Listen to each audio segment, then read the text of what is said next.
Sup nerds, I'm Tom. Rivages is really good, and I feel like it's been flying under the radar, so I'm going to talk about it. Stay tuned. Y'all should definitely be playing this game. If you're not, you're sleeping on this one.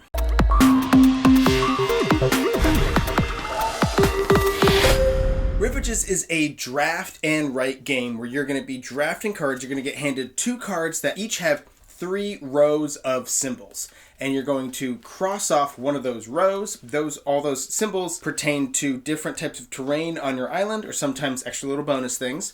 But you crash land on an island, and you're going to explore the island based on the symbols that you cross off on here, right? So you're just going to spread around the island and score points, which is pretty simple, but I think this game does it in a really smooth, elegant, and most importantly, quick way. So that drafting that I just talked about, that is simultaneous. And actually, this whole game is simultaneous. You don't need to take turns. You just need to look at the two things. Everybody look at the two things at the same time and mark up on their map at the same time. Sure, it is multiplayer solitaire, but there is a little bit of, if I could cross off either of these, if they're both relatively the same, if I cross off this one, then the next thing is 4 symbols instead of 3, or the next thing is bonus symbols or wild symbols that I don't want to give my opponent. So there's a little bit of hate drafting in there, but other than that, yeah, sure, it is mostly a multiplayer solitaire game. Sure, if you don't like that, then that's a little bit of a negative. But what I love about this game is how quick it is,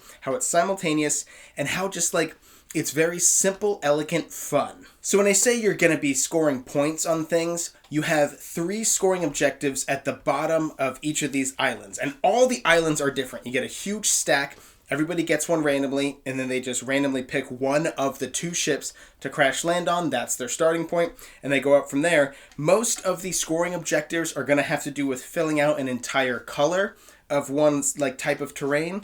And then the other one, the middle one on all the islands, is always a little bit more unique. Some of them you have to surround a certain thing. Some of them you have to cross off things in certain orders. Some of them you just have to cross off these objects that happen to be a little bit further away or harder to get to or whatever. But you also have a little tech tree. There's a symbol that looks like a little statue that I think looks like a duck. It's obviously a monk, but it looks from the top-down view, it definitely looks like a little bit of a duck to me. But whenever you gain that symbol, either by crossing it off on your board, and that symbol plus a lot of the others, if they have a white background, those are wild, so I can spend any terrain type that I've crossed off on my card, right? Any of the terrain types that I'm going to be doing, I can use to cross off either that monk, or the wild symbol, or the goodie bag symbol, which we'll get to. But when you cross off the monk, you advance up this tech tree, and it's a tech tree to get you different abilities and points, but that's on side B. Side A is just basically a straight track advancement that gets you points, and I did that my first game.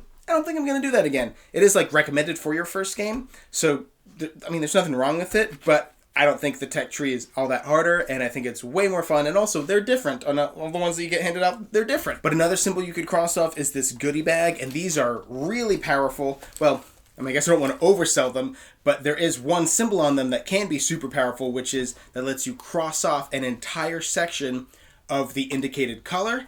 Now, you still do need to be adjacent to it, because again, you are spreading out and exploring from where you crash landed, but still, that can be super powerful and super helpful, especially since a lot of the scoring objectives require you to cross off an entire color on this board. But then the other thing you want to do is if you cross off the other ship, so you pick one at random to crash land on, but then if you ever get over to cross off the other ship, then you take this board, you put it off to the side, you're done with that, you're done scoring that completely, and you draw another random one, pick a place to crash land on, and then you have a fresh new board of scoring opportunities to start moving through. Because the game end trigger is when you get to the bottom of the deck, there are these purple cards that will indicate that you've triggered the end of the game. So you may explore your island pretty quickly and cross off all of the point generating things. Because you don't have to cross off the whole thing. You don't have to explore the entire island.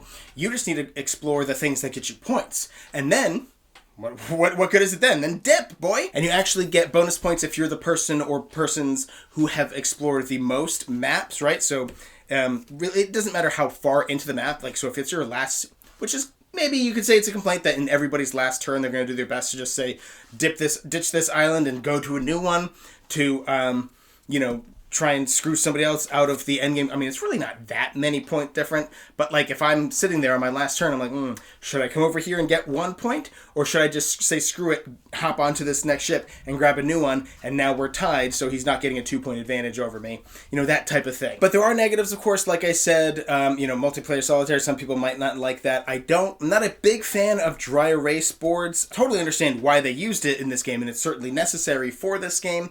You can never be perfectly clean. Like, you're always going to wipe off. There's like little crumblies all over the place, and if the crumblies stay on there, sometimes they kind of like really harden. If they've been on there for a while, you can't really wipe them off or scrape them off, you know.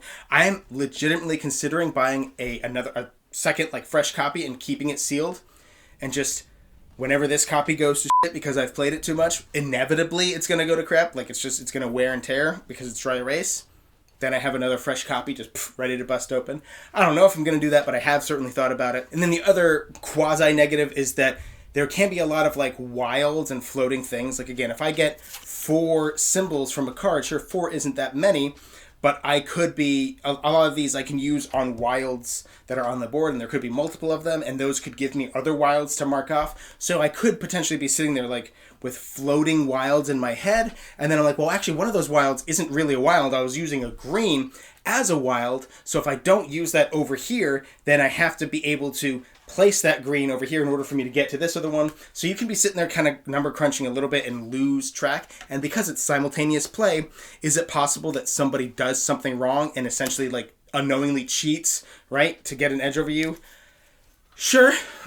I mean, you don't need to audit everybody's turn or whatever, but it's a quick, light enough game that you really don't care if I accidentally crossed off 2 or 3 more things than you did just by legitimately just messing up and not realizing that I used a wild here when I thought it was not that big of a deal, because the game is like 10 minutes. Maybe with 5 players, which I haven't played it with, and if they're all new or something, 30 minutes tops. Absolute tops, because you play, again, simultaneous and super fast. I'm just making 2 choices. I just pick this row to cross off or this row.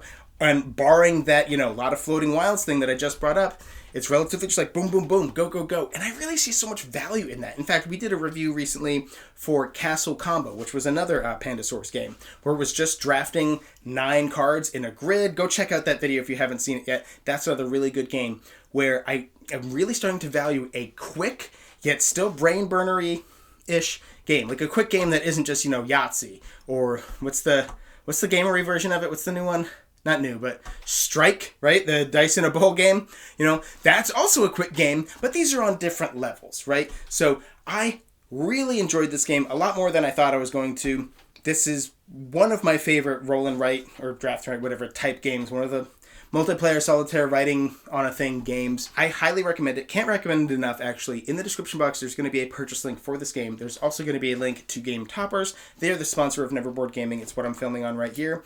And also down there is going to be a button that says subscribe. So if you subscribe to our channel, you'll never be bored.